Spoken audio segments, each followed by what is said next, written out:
오늘 설교 제목이 복음 들고 회당 밖 사람들에게. 제목이 좀 와닿지는 않을 것 같아요. 와닿는 분이 계십니까? 회당 밖 복음 들고 회당 밖 사람들에게. 이 지난주 설교와 연결되는 본문이기 때문에 지난주 우리가 나눴던 설교를 한번 다시 떠올려 보시면요, 복음 앞에서의 진지함이라는 제목으로 말씀을 나누었죠. 회당 안에서 바울의 선교 원칙은 회당을 중심으로 전도하는 것이었습니다. 어디를 가든지 그 지역에 회당에 있는지를 찾아보고 회당으로 가서 복음을 전하는 거였어요. 회당은 적어도 구약 성경을 하나님의 말씀으로 믿고 그 말씀을 배우려고 하는 그 유대교에 속한 사람들이 모인 곳이었기 때문에 그것은 예수 그리스도를 증거하기 가장 좋은 곳이라고 판단을 했던 것입니다. 그래서 회당으로 가서 그 구약 성경을 읽고 나면 그것을 풀어서 예수 그리스도를 증거했던 것이죠. 우리가 이 말씀을 가지고 좀 적용을 했잖아요. 두 가지로 적용을 했었죠. 오늘날 우리가 회당 안에서 이 복음을 전했던 것을 우리 가운데 적용을 하자면, 성경을 풀어서 복음을 전해야 할 가장 중심적인 것은 바로 교회입니다. 적어도 교회는 하나님의 말씀을 들어보려고, 이걸 알아보려고, 배워보려고, 하나님의 말씀으로 믿음의 길을 걸어가려고 하는 사람들이 모인 곳이기 때문에 이곳에서는 다른 그 무엇이 필요한 것이 아니라 하나님의 말씀, 이 성경을 풀어서 가르침으로 그 복음 가운데 굳건하게 서게 하는 일이 중요하다는 것이었죠. 그리고 이 베레아 사람들이 말씀을 들을 때 그것을 사모함으로 듣고 정말 그러한가 날마다 상고했던 것처럼, 정말 그것을 자세히 살피면서 묵상했던 것처럼, 그 어느 것보다 하나님의 말씀을 묵상해야 되는 곳은 바로 세상이 아니라 교회 안인 것입니다.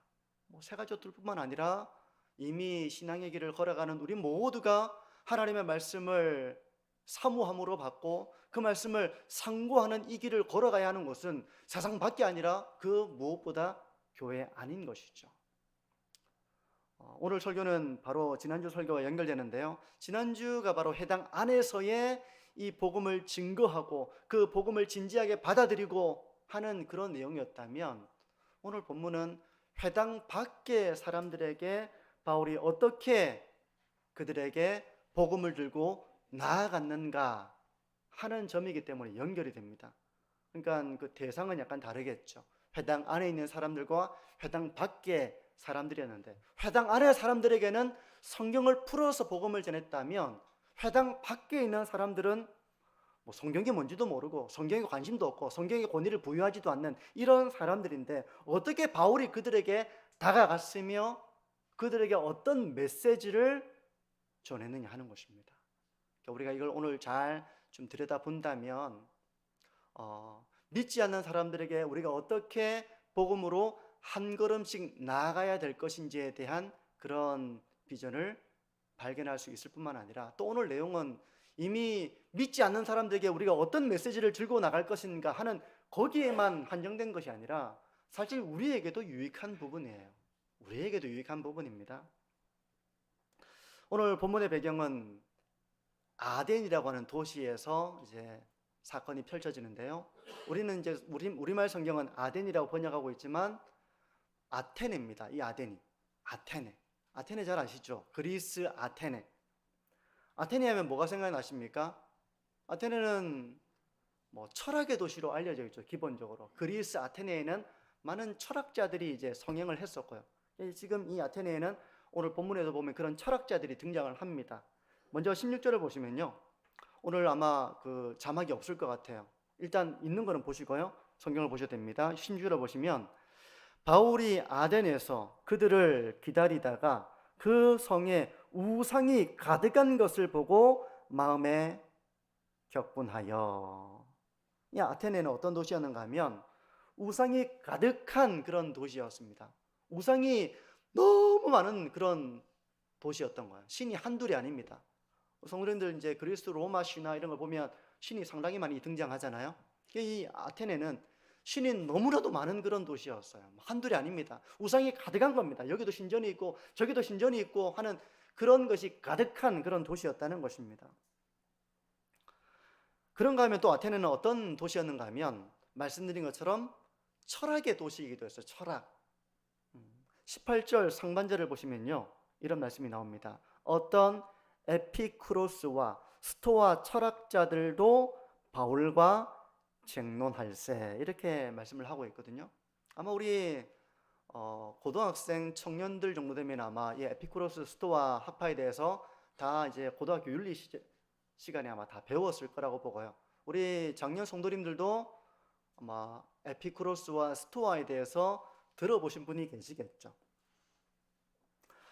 이들은 나름대로 행복을 추구하는 사상을 가지고 있는 철학자들이었습니다. 물론 이 스토아 학파와 에피쿠로스 학파는 약간 그 관점이 다르지만 동일하게 추구하는 바는 어떻게 하면 행복한 삶을 살 수 있느냐라고 하는 그 관점에서는 그들이 추구했던 것은 바로 행복이었거든요. 어떻게 하면 행복한 삶을 살 수 있을까? 이런 관점에서 그들은 나름대로 인간의 지혜를 짜내어서 삶의 방법론을 제시해주는 그런 철학자들이었던 것입니다. 바울이 이들과 논쟁을 합니다. 바울은 이런 논쟁을 통해 가지고 뭐 하려고 했겠습니까? 논쟁하고 싸우고 논쟁하고 공격하고 이렇게 하기 위해서 바울이 논쟁한 것이 아니라 그들과 논쟁을 하면서 서로 대화를 하면서 결국엔 그 논쟁 가운데서 그들이 예수 그리스도의 복음을 듣도록 하기 위해서 이 대화를 시작하는 거였거든요. 여기서 알 수 있는 점은 바울은 자신과 다른 생각을 가지고 있는 사람들을 만날 때면, 즉 이제 에피쿠로스 학파와 스토아 학파 이 철학자들처럼 이런 사람들을 만나면 그들과 대화하면 너무 복잡하고 머리 아프고 논쟁이 되고 뭐 싸울 거 뻔하니까 나는 그런 사람들은 제낀다 이렇게 여기지 않고 그런 사람들과 만나서 대화하고 논쟁에 나갔다는 거예요. 즉 각자 다른 사상과 다른 삶의 기준과 삶의 어떤 방향성을 가지고 있는 사람들이 있다 할지라도 그들과 대화하기를 주저하지 않았다는 것입니다. 물론 이 대화에는 상당한 논쟁이 일어날 수밖에 없었어요. 왜냐하면 생각이 다르고 사상이 다르고 기준이 다르기 때문에 논쟁이 불가피합니다. 그럼에도 불구하고 바울은 피곤하다, 난 저런 사람들하고는 대화 못한다 이렇게 여기지 않고 그들에게 대화하며 논쟁하며 그들에게 복음을 전하기 위해 힘썼다는 것입니다. 만약 우리가 이렇게 다른 사상과 다른 종교를 가지고 있는 사람들에게 우리가 복음의 대상에서 제외한다면 그들을 예수 그리스도의 복음으로 구원의 말씀으로 이끌 수가 없는 것이죠. 그래서 17절에 보시면 이제 이런 말씀이 나와요. 회당에서는 유대인과 경건한 사람들과, 회당에는 유대인들이 오고요, 여기 경건한 사람들은 경건한 이방인을 가리키는 것입니다. 유대교에 들어와 있어서 하나님의 말씀을 배우고 그 말씀의 가르침대로 살고자 하는 사람들을 경건한 사람들이라고 말하고 있는 거예요. 또 장터에서는 날마다 만나는 사람들과 변론하니 이렇게 말씀하고 있어요. 그러니까 바울은 회당에서는 유대인들과 대화했고 또 회당이 아닌 장터에서는 그 사람들과 만나와 대화하고 변론하고 철학자들과 만나서 대화하고 논쟁하고 하는 이 일들을 했다는 것이죠. 그 궁극적인 목적은 바로 그들에게 예수 그리스도의 복음을 전하기 위함이었다는 것입니다. 그러면 성경 안에서는, 교환에서는 성경 공부도 할 수 있잖아요. 성경 공부도 할 수 있고 성경 말씀을 가지고 같이 이렇게 생각을 나누면서 믿음에 대한 이야기를 하기가 자연스럽지만 회당 밖에 있는 사람들에게는 그들은 성경을 알지도 못하고 성경에 대해서 공감을 하지도 못하고 성경에 관심도 없습니다. 그런 사람들에게 바울이 어떻게 다가가서 이 복음의 말씀으로 그들을 이끌고 있느냐 하는 걸 오늘 우리가 살펴보려고 하는 거예요. 크게 두 가지로 이제 이 메시지를 살펴볼 수 있는데요. 첫 번째, 바울이 회당 밖의 사람들에게 복음을 전하기 위해서 나눈 메시지는 이 모든 만물이 하나님께서 창조하신 작품이다. 그걸 바울이 말한 것입니다. 이 만물은 하나님이 지으신 것이다. 하나님의 창조에 대해서 말한 거예요. 24절을 보십시오. 우주와 그 가운데 있는 만물을 지으신 하나님께서는 천지의 주재시니 손으로 지은 전에 계시지 아니하시고, 우주와 만물을 지으신 하나님에 대해서 바울은 말했다는 것입니다. 우리가 무신론자들, 하나님이 없다고 얘기하는 사람들 있잖아요. 불신자들, 이들에게 복음으로 이끌기 위해서 나누면 좋을 대화의 주제 중에 하나가 바로 하나님의 창조에 대한 이야기를 하는 겁니다. 물론 이 이야기를 하는 것도 논쟁이 불가피할 거예요. 바울이 에피쿠로스와 스토아 학자들과 만나가지고 이 논쟁을 했던 것처럼 논쟁이 불가피할 것입니다. 생각을 해보십시오. 이 세상이 어떻게 생겨나게 되었는가를 한번 곰곰이 생각해보게 하는 것입니다. 산과 바다와 숲과 계곡과 수많은 생명체들에 대해서 이 모든 것들이 과연 어떻게 생겨났을까라고 그들이 고민하게 해보는 거예요. 무신론자들이나 이게 신앙이 없는 사람들은 이런 문제에 대해서 제가 볼 때는 대부분 진지하게 생각을 한 사람은 별로 없다고 여겨집니다. 물론 진지하게 생각해 보지는 않았을 것이고, 생각해 봤다 할지라도 편향된 과학적 지식으로 하나님이 없다고 단정하는 수준이라고 저는 여깁니다. 저는 정말 그 무신론 과학자들의 책을 다 읽고 파헤치고 세상을 이렇게 들여다보고 관찰하고 하면서 그 결론으로 무신론에 빠졌다기보다는 그런 사람도 무신론자들 가운데는 있겠죠.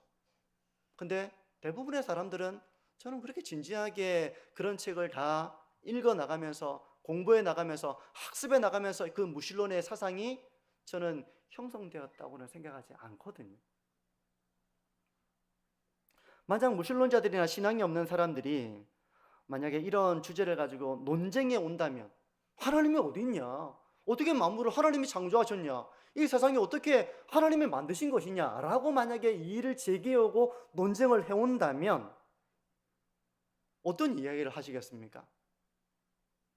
이제 무신론자들도 사실 공부를 많이 안 하지만 신앙에 있는 우리 그리스도인들도 여기에 대해서 막 공부를 하고 이런 거에 대해서 막 탐구를 하고 하나님이 창조하셨구나 라고 하는 사람도 제가 볼 땐 그렇게 많지는 않은 것 같아요. 어떻습니까? 그러니까 이런 대화를 만약에 누군가 해온다고 생각한다면 어떻게 대화를 하시겠습니까? 아마 어떤 사람은 말이 안 통하네 이렇게 하면서 막 그 자리를 박차고 나갈 수도 있을 거예요. 막 얘기를 하고 설득을 하려고 하는데 이 사람이 끝까지 버티고 받아들이지 않고 하나님이 없다 그러고 우리의 신앙을 공격하고 그러면 막 기분이 상해가지고 막 그 자리를 박차고 나갈지도 몰라요. 그래서 그런 대화를 안 하려고 할 수도 있겠죠. 하지만 그럴 때에도 우리는 그들과 대화할 수 있어야 됩니다. 화를 내거나 그 자리를 피하거나 하는 방식이 아니라 그들이 잘못 알고 있는 것들을 짚어주면서 그들을 바르게 이 신앙으로 이끌기 위한 그런 노력이 우리에게 필요한 거예요. 그럼 우리가 탐구해보고 알아보고 책을 읽어보고 이런 것들을 내가 알게 된 것들을 잘못 알고 있는 사람들에게 바르게 가르쳐 줄 수 있는 그런 노력이 필요한 것이죠. 그러면 우리가 이에 대해서 어떻게 말을 할 수 있을까요? 이 세상이, 이 만물이, 우주와 이 모든 만물이 하나님이 지으신 것이라는 것을 우리가 어떻게 말할 수 있겠습니까? 무엇보다도 우리는 성경에 근거해서 이 세상이 창조된 것임을 우리가 먼저 믿고 확신을 해야 됩니다. 우리 성도님들은 확신하십니까? 근데 이 확신이 이제 살다 보면 흐려질 때도 있어요. 제가 어제 전화 한 통화를 받았는데 제가 잘 아는 한 후배, 엄청 똑똑한 후배거든요. 이 후배가 철학을 전공해가지고 공부를 아주 잘했습니다. 아주 유능하게 살아가고 있어요. 근데 교회는 주일만 드문드문 이렇게 가는 정도가 됐습니다. 청년 때는 엄청 열심히 했는데. 그러면서 뭐라고 얘기하는가 하면 이 창조에 대한 부분을 문득 이야기를 하는 거예요. 요즘 과학적으로 이런 내용들이 막 나오고 이런 주장들이 있는데 교회가 아직도 미신적으로 이런 얘기를 하는 것에 대해서 자기가 어떻게 이걸 신앙적으로 받아들여야 될지 좀 고민이다라는 것을 은근히 이야기를 하는 내용을 제가 듣게 된 겁니다. 청년 때 엄청 열심히 했고요. 신앙인으로 독실한 삶을 살았고요. 공부도 엄청 열심히 했던 그런 후배였어요. 근데 지금 이게 진짜 혼란스럽다는 겁니다. 내가 세상에서 이렇게 책을 읽고 정보를 접하고 그런 사람들을 만나가지고 이렇게 이야기를 해보니까 내 신앙이 흔들리더라는 것을 이제 얘기를 하는 거거든요. 어떻게 얘기를 하시겠습니까? 우리가 먼저 이 하나님의 창조에 대한 믿음과 확신을 가져야 되겠죠. 로마서 1장 20절은 이렇게 말씀합니다. 창세로부터 그의 보이지 아니하는 것들, 곧 그의 영원하신 능력과 신성이 그가 만드신 만물에 분명히 보여 알려졌나니 그러므로 그들이 핑계하지 못할지니라. 한 구절이지만 잘 안 들어올 수도 있습니다. 어떤 내용입니까? 마치 이제 이런 뭔가 만들어진 것을 보게 되면 참 잘 만들었다, 참 그 사람 재주가 좋다, 우리가 이렇게 얘기하는 것처럼 이 만물을 보면 하나님의 신성과 능력이 가득하다는 것입니다.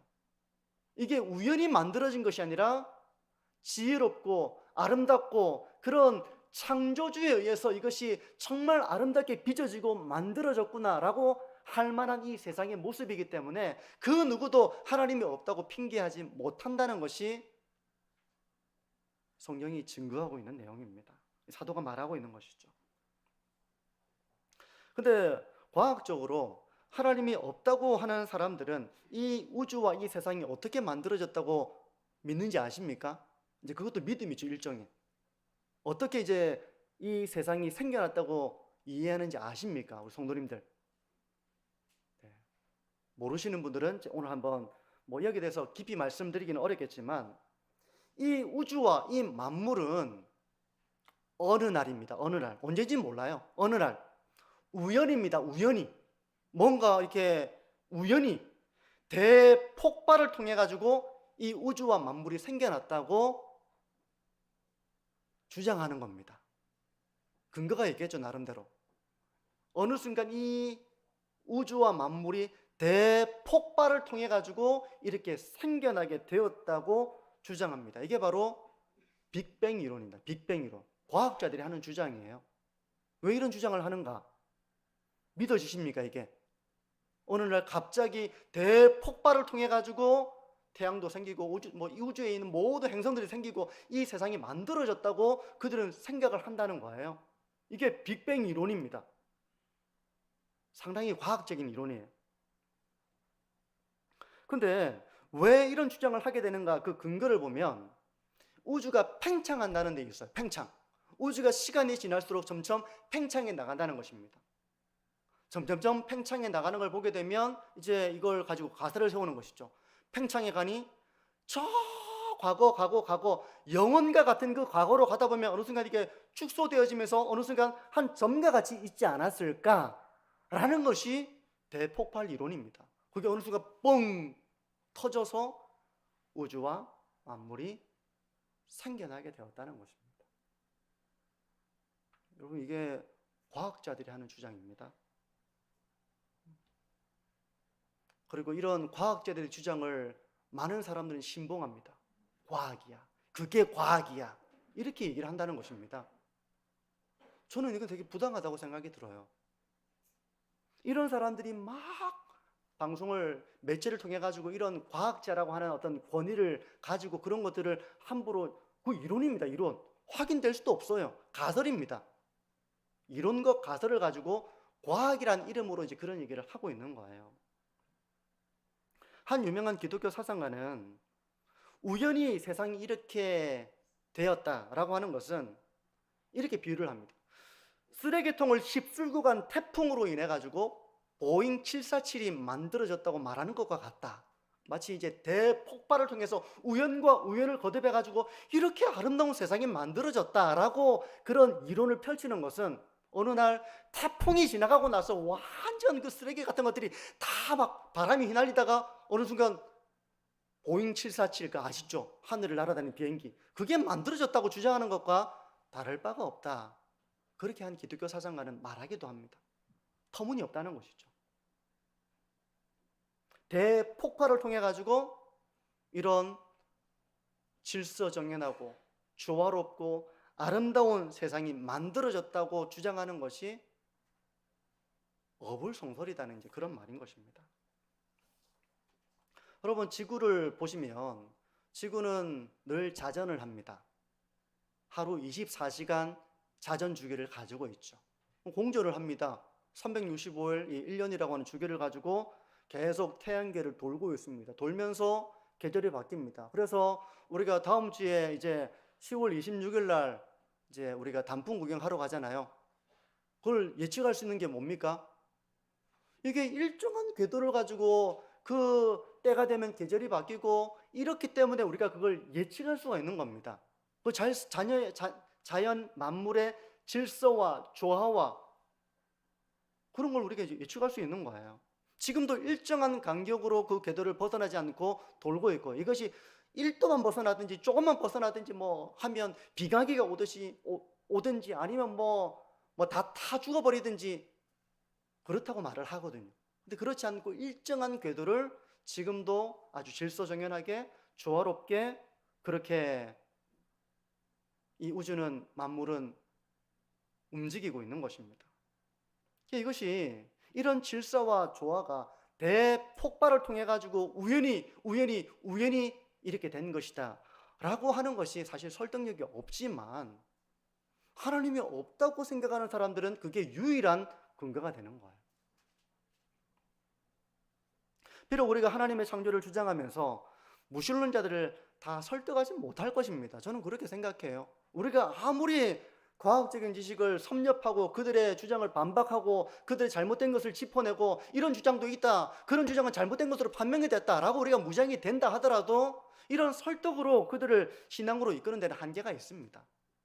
한계가 있어요. 하지만 우리가 그럼에도 불구하고 그들에게 복음으로 이끌기 위해서 이런 사실들을 말하지 않는다면, 그들은 편향된 지식만 가지고 무신론의 삶을 살아가든지 하나님이 없다고 믿든지 그렇게 살아가기가 쉽기 때문에 우리가 그들이 신앙으로 나올 수 있도록 일종의 잘못된 그 알을 깨고 나오도록 우리가 이런 복음으로 향하는 메시지들을 전해야 하는 것입니다. 이게 이제 첫 번째 메시지였어요. 사람을 변화시키는 것은 우리의 논리와 우리가 가지고 있는 지식과 자료에 기인하는 것이 아니라 성령께서 하시는 일이기 때문에 우리가 할 수 있는 일은 그저 순종하는 것입니다. 우리가 다 설득해낼 수는 없을 거예요. 그렇다 할지라도 우리가 그 일을 하도록 부름을 받았다는 것을 기억해야 됩니다. 첫 번째, 바로 만물이 하나님의 창조라는 메시지를 이 바울이 전한 것입니다. 우리가 이런 메시지를 전할 수 있죠. 지금도 편향된 지식을 가지고 그런 조각조각들의 어떤 근거들을 가지고 사실은 한 두세 개밖에 없는데 그걸로 막 엄청난 것들을 이렇게 이야기하면 우리가 요즘 말로, 젊은 사람들의 말로 막 소설을 쓴다 말하고 있는 것처럼 그렇게 할 수 있는 사람들에게 우리가 바른 세상에 대한 이해, 그들이 이런 잘못된 그런 사상과 그런 지식으로부터 벗어나서 신앙으로 나올 수 있도록 우리가 하는 노력이 필요하다는 것입니다. 두 번째, 바울이 해당 밖에 있는 무신론자들과 불신자들에게 전했던 메시지는 인간에 대한 메시지였어요. 인간. 첫 번째가 이 만물이 하나님의 창조라는 것을 말하고 있다면, 두 번째 메시지는 인간에 대한 메시지였습니다. 28절과 29절을 보십시오. 우리가 그를 힘입어 살며 기동하며 존재하느니라. 너희 시인 중 어떤 사람들의 말과 같이 우리가 그의 소생이라 하니, 이와 같이 하나님의 소생이 되었은즉 하는 이 부분까지인데요. 아테네 사람들 중에는, 그들 중에는 무신론자도 있지만요, 어떤 사람들은 인간은 신의 자녀들이다라고 생각하는 사람들이 있었다는 것입니다. 그래서 바울은 그들이 그렇게 생각하는 사람들의 그런 사상을 가지고 이제 이 이야기를 하는 것입니다. 너희들 말이 맞다. 사람은 하나님의 소생이다. 하나님의 자녀다. 그렇게 말하는 것입니다. 물론 이게 구원론적인 입장에서 보자면 누가 하나님의 자녀입니까? 예수 그리스도를 믿고 구원받은 자들이 하나님의 자녀입니다. 구원론적 입장에서 보자면. 근데 창조의 관점에서 보자면 모든 인류는 하나님이 창조하신 작품이에요. 그렇게 보자면 하나님은 모든 인류의 아버지라고 말할 수 있는 것입니다. 바울이 이런 이방인들의 사상을 가지고 복음으로 이끌고 있는 이 행위를 우리가 주목해 보는 것입니다. 오늘날 우리가 만나는 무신론자들이나 불신자들을 보면 인간이 하나님 형상으로 지음받은 특별한 존재라고 생각을 안 하죠. 그래서 우리가 그걸 말해야 하는 것입니다. 사람은 특별한 존재다. 사람은 하나님의 형상으로 지음받은 존재다라는 것을 말해줘야 됩니다. 우리가 이걸 말하지 않으면 그들은 편향된 그런 잘못된 과학적 지식에 근거해서 사람을 이해할 것이기 때문에 그런 것이죠. 그럼 무신론자들은 어떤 생각을 할까요? 무신론자들은 인간을 어떻게 이해할까요? 물론 이제 과학에 심취해 있는 사람들은 인간을 어느 날 갑자기 물질들이 화학적인 반응을 해서 비물질에서 생명체가 생겨났다고 생각을 합니다. 과학자들은 그렇게 생각합니다. 그리고 그 아주 단순한 그 생명체, 세포라고 말할 수 있겠죠? 단세포. 아주 단순한 그 생명체가 시간이 지나면서 그 환경에 적응해 가면서 진화를 거듭해 나가면서 이것이 복잡한 세포, 단세포에서 다세포, 이런 복잡한 형태로 진화하면서 생명이 진화하게 되었다고 생각을 합니다. 그래서 이런 진화를 거듭해서 오늘날 같은 세상이 된 거예요. 그러니까 사람은 진화의 가장 봉우리에 있는 존재들입니다. 그렇게 말할 수 있어요. 물론 이런 과학적 주장 역시 사실로 확인되는 것이 아닙니다. 사실로 확인되는 것이 아니라 가설이에요, 가설. 그러니까 이 가능성, 우연이라고 하는 이 가능성을 다 종합해 보자면 그거는 거의 0%에 가까운 확률이거든요. 근데 하나님이 없다고 믿는 사람들은 그 확률을 지지한다는 것입니다. 그래도 이건 가능성이라도 있잖아. 그럴 수도 있잖아. 이런 가능성을 가지고 사람들은 오늘날 이 세상이 진화된 것이다 라고 이렇게 생각을 한다는 것입니다. 그래서 저는 오늘날에도 사실은 기독교 안에서도 진화를 주장하는 사람들이 있거든요. 이제 이 진화가 과학계 또 무신론자들만이 주장하는 사실이 아니라 교회 안에서도 신학자들과 목사들이 진화를 주장하는 사람들이 있습니다. 이 사람들을 유신 진화론자들이라고 말합니다. 유신 진화론자. 하나님이 세상을 창조하긴 하셨는데 진화의 방법을 통해서 세상을 창조하셨다라고 주장하는 거예요. 과학적인 그런 사실들을 거짓 받아들입니다.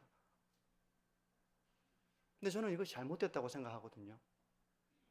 많은 신학자들과 목사들이 이런 주장을 합니다. 성도들 중에도 유신 진화론을 믿고 있는 사람들이 있겠죠. 물론 이런 사람들이 과학자들이나 그 과학에 있는 사람들과 대화하면 그렇게 이질감이 없을 수 있을 거예요. 이질감이 있다면 하나님이 진화는 맞는데 그 진화의 메커니즘을 하나님이 설계하셨다라고 얘기하는 이 부분만 다르기 때문에 다른 건 거진 똑같은 거라고 말할 수 있는 거거든요. 근데 이렇게 보자면 창세기 1장과 2장은 다 찢어서 버려야 됩니다. 창세기 1장과 2장과 3장은 다 찢어서 버려야 됩니다. 하나님이 각기 종류대로 창조하셨다는 그 하나님의 말씀을 다 버려야 됩니다. 인간은 하나님이 아담을 지으시고 그 갈빗대에서 하와를 만드셨다는 이런 창세기의 내용을 다 버려야 됩니다. 왜냐하면 그건 신화예요. 유신 진화론에 의하면. 지금은 이제 그런 시대가 되고 있어요. 교회 안에서도 뭐 이런 세상적인 사상이 들어와 가지고 그걸 주장하는 시대가 되고 있습니다. 여러분, 오늘날 무신론자들과 불신자들은 인간을 이렇게 이해하고 있을 겁니다.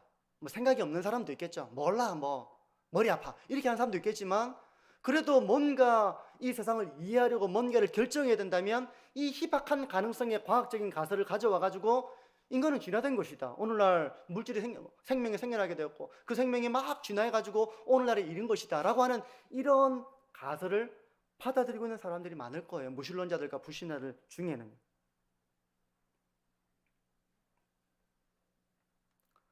여러분, 과학은 아주 작은 것밖에 말할 수 없지만 하나님이 없다고 생각하는 사람들은 그 작은 것이 어마어마하게 큰 근거가 됩니다. 이런 이유로 과학자라고 해서 이런 진화론을 받아들이는 것은 그래서 이런 이유로 모든 과학자들이 사실은 진화론을 받아들이는 것은 아니거든요.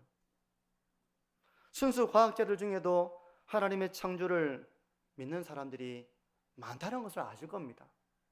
나사에 있는 사람들, 많은 사람들이 신앙을 가지고 있다는 것도 제가 언급한 적이 있고 아실 거예요. 그러니까 그 소수의 편향된 그 정보들만 가지고 세상을 이해하려고 하는 이런 게 있는 사람들에게 우리가 더 많은 지식과 정보와 자료를 가지고 또 성경적으로 그런 것들을 풀어서 그들을 바른 지식으로 복음으로 이끌기 위한 노력을 우리가 하지 않으면 누가 합니까? 그들에게 반대편에 있는 사람들은 늘 과학이라는 이름으로 그들에게 이런 희박한 가능성의 일들을 말하고 있는데 이런 얘기를 우리가 하지 않으면 누가 합니까? 성경은 인간을 어떤 존재라고 말씀합니까? 창세기 1장 27절인데요. 보십시오.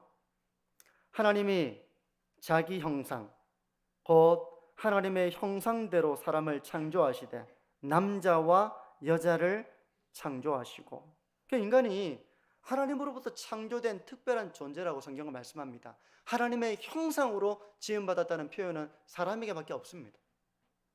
때문에 사람은 하나님을 닮은 거예요. 하나님을 엄청 닮았습니다. 하나님이 세상을 아름답게 지으신 것처럼 사람도 아름다움을 추구합니다. 그림도 그리고요, 음악도 하고요, 조각도 하고요. 너무 아름답다, 이런 예술을 합니다. 하나님의 지혜를 상당히 많이 가지고 있습니다. 사람은 다른 짐승과는 차원이 다른 존재입니다. 우리는 과학과 문명을 발달시켜서 지금은 200m가 넘는 아파트도 있는 거 아시죠? 아파트가 200m가 넘습니다. 공학, 이런 모든 걸 적용해가지고 사람은 이런 문명을 이룩하고 있는 거예요. 이건 다른 존재는 꿈도 꿀 수 없는 것이거든요. 하나님의 형상으로 지음받은 인간의 특별함입니다. 하나님의 거룩함, 사람은 윤리와 도덕을 이야기합니다. 윤리와 도덕을 가지고 사람의 도리에 대해서 말합니다. 왜 그럴까요? 하나님의 거룩하심을 닮아 있기 때문에 그런 것입니다. 또 인간은 영이신 하나님을 닮아서 영혼을 가진 존재이기도 합니다. 그래서 영혼을 사모합니다. 영혼을 사모해요. 죽음 이후의 세상을 생각합니다. 가본 적은 없지만 영혼을 사모하는 마음이 있습니다. 죽음을 준비합니다. 죽음 이후의 삶에 대해서 아득히 생각합니다. 경험적으로 아는 건 아니에요. 여러분, 물론 무신론자들과 믿지 않는 사람들이 이런 우리의 말을 받아들일지 받아들이지 않을지는 우리가 어떻게 할 수 있는 문제는 아니에요. 하지만 무신론 과학자들의 말만 철석같이 믿고 있는 그들에게 그 과학이 가지고 있는 허구를 말해주고 삶에 대해서 더 진지한 태도를 가지도록 우리가 그들에게 문을 두드리지 않는다면 그들은 거기 갇혀 있을 수밖에 없는 겁니다. 그래서 이런 노력이 필요한 거예요. 제가 예전에 갔던 그 영국 라버리, 이게 원래 스위스에서 시작했거든요. 그 스위스 라버리를 시작한 사람이 프란시스 셰퍼라고 하는 한 신학자이자 목회자였습니다. 이분은 20세기에 선교를 하려고 하는 사람들은 기독교 변증가가 되어야 된다, 그런 말을 한 바 있거든요. 그러니까 교회 안에서는 성경을 말할 수 있지만 교회 밖으로만 나가면 성경에 대해서 아무런 권위도 부여하지 않습니다. 그 사람들이 그들에게 어떻게 다가갈 것인가, 기독교 변증으로 무장돼 있어야 한다고 그렇게 말한 거예요. 그러니까 우리가 얼마나 많이 거기에 대해서 훈련돼 있고 준비돼 있고 무장돼 있어야 되겠습니까? 믿지 않는 사람들도 별로 뭐 공부 안 하고 편향된 지식만 가지고 있는데 우리도 그런 비슷한 수준에 있다면 어떻게 우리가 이런 좋은 안내자가 될 수 있겠습니까?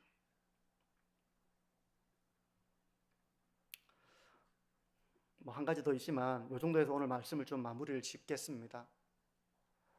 제가 어제 그 한 후배 통화를 받으면서 전화를 받으면서 또 한 번 중요하게 생각했던 것이 회심한다고 끝이 아닙니다. 회심하고 나면 그 회심을 보존하는 이런 치열한 신앙의 싸움이 우리에게 있습니다.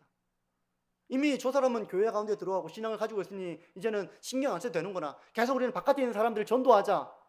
그게 아니라 교회 안에 있는 사람들도 회심을 보존하기 위해 이런 신앙의 싸움이 어마어마하게 많은 겁니다. 영적인 전쟁이 있고 때로는 회의에 빠지기도 하고 믿음이 흔들리기도 하고 하는 이런 일들을 겪고 있다는 거예요. 성경이 안 믿어지는데 어떡합니까? 신앙을 가지고 있는데 자기는 모태신으로 태어나가지고 독실한 청년기를 보냈고 공부도 아주 열심히 했고 지금 그렇게 사회 일원으로 살고 있는데 지금 교회를 다니고 있지만 자기가 흔들린다는 얘기를 하고 있는 거거든요. 그러므로 오늘 설교는 우리가 무신론자들과 불신자들에게 어떻게 지혜롭게 다가가서 그들에게 어떤 메시지로 다가갈 것인가 라고 하는 그 한 부분을 담고 있지만 또 한편으로는 이런 세상의 질문 앞에 우리가 어떻게 답할 것인가 라고 하는 그런 우리에게 있어야 할 신앙에 대한 부분에 대한 그런 정립에 대한 부분을 오늘 나누는 부분이기도 한 것입니다. 성도 여러분, 물론 오늘 설교가 조금 전문적이다고 느끼시는 분도 계실지도 몰라요. 그래서 난 이런 거 말 못하는데 창조, 하나님의 형상, 어려워 이렇게 하시는 분은 좋습니다. 물론 이런 내용이 있다는 것을 알아두시고 이것 말고도 훨씬 더 풍성한 것들에 대한 준비가 필요하겠죠. 우리가 전도하려면, 다가가려면, 대화하려면. 근데 이게 어렵다면 우리 성도님들이 내가 말할 수 있는 것들을 한번 준비해 보십시오. 믿지 않는 사람들을 만났습니다. 무신론자들을 만났습니다. 내가 그들에게 어떻게 그들을 신앙으로 이끌기 위해서 내가 할 수 있는 말 뭔지 한번 생각해 보세요. 성도님들, 제가 전에도 한번 이제 이런 얘기를 한 적이 있는데요. 좋은 식당이나 카페 이런 데 가면 너무 좋잖아요. 힐링이 되잖아요. 맛있는 것도 먹고 경치도 좋고 막 급박하게 바쁘게 살다가 한적한 곳으로 가서 그 여유를 즐기는 것들 참 이렇게 기분 좋은 그런 행복감이 있잖아요. 그래서 우리가 좋은 데 가서 참 싼데 맛도 좋고 너무 좋더라 하면 어떻게 합니까? 거기 가봐, 너무 좋아, 이렇게 소개를 해주는 것처럼 우리가 신앙 가운데 있는 내가 참 좋은 것들을 고백하는 것입니다. 그건 누구나 할 수 있는 거거든요. 내가 신앙생활 해보니까 이런 점이 참 좋더라, 난 너무 좋았어, 내가 너무 힘을 얻었어, 내가 위로를 얻었어, 내가 신앙 가운데 있었기 때문에 이런 점에 참 많이 지혜를 얻게 되었어, 그래서 내가 참 기도를 하면서 이겨나갈 수 있었어 라고 하는 그런 신앙의 체험들은 진지하게 신앙의 길을 걸어가는 사람들에게는 모두 다 있는 것입니다. 그것부터 시작할 수 있는 거예요. 성도 여러분, 우리가 참 이 무신론자들과 하나님을 알지 못하는 회당 밖에 있는 사람들에게 우리가 확신하고 있는 성경의 진리를 겸손하면서도 그리고 진지하게 그것을 고백하고 나누는 이 삶이 참 귀한 것입니다. 왜냐하면 그들은 이런 걸 들어본 적이 없는 거거든요. 그들은 편향적인 정보만 가지고 그런가 보다 과학자들의 권위만을 주장하면서 그걸 다 수용하고 있는 그들에게 그 빈틈과 허구를 말해줄 수 있는 하나님의 사람이 필요한 것입니다. 성도 여러분, 먼저는 우리가 이런 신앙의 정립을 잘 해나가기를 바랍니다. 목사님, 제가 지금 살기도 바쁜데 그런 거 언제 공부합니까? 제가 지금 이렇게 깜빡깜빡 하는데 그런 복잡한 걸 제가 어떻게 다 공부하고 그걸 이렇게 머릿속에 넣어놓습니까? 그런 생각이 드실 수도 있을 거예요. 하지만 성도 여러분, 주일마다 이런 말씀을 듣고 설교를 들을 수 있다는 것이 여러분 큰 복임을 믿으십시오. 이걸 듣고 이해하려고 생각을 하는 이런 고차원적인 수준에 이르기 위해서 이걸 듣고 생각하는 삶을 매주 살고 있는 우리 성도님들은 엄청 복이 있는 삶을 살고 있는 것입니다. 뭐 어려울 수도 있겠죠. 하지만 매일 어렵지는 않을 거예요. 내가 더 생각하고 깊이 고민하고 묵상하고 하다 보면 생각하는 힘이 길러지고 더 그런 것에 명철을 얻게 되실 것입니다. 그러므로 성도 여러분, 먼저 우리가 이런 신앙의 성립을 해나가면서 아직도 무신론과 불신의 자리에 있는 사람들을 만날 때 겸손하게 우리의 신앙을 고백하며 그들을 복음으로 이끄는 이런 신앙의 길을 걸어가시는 우리 모든 성도님들과 우리 만천중앙교회가 되어지기를 주님의 이름으로 축복합니다.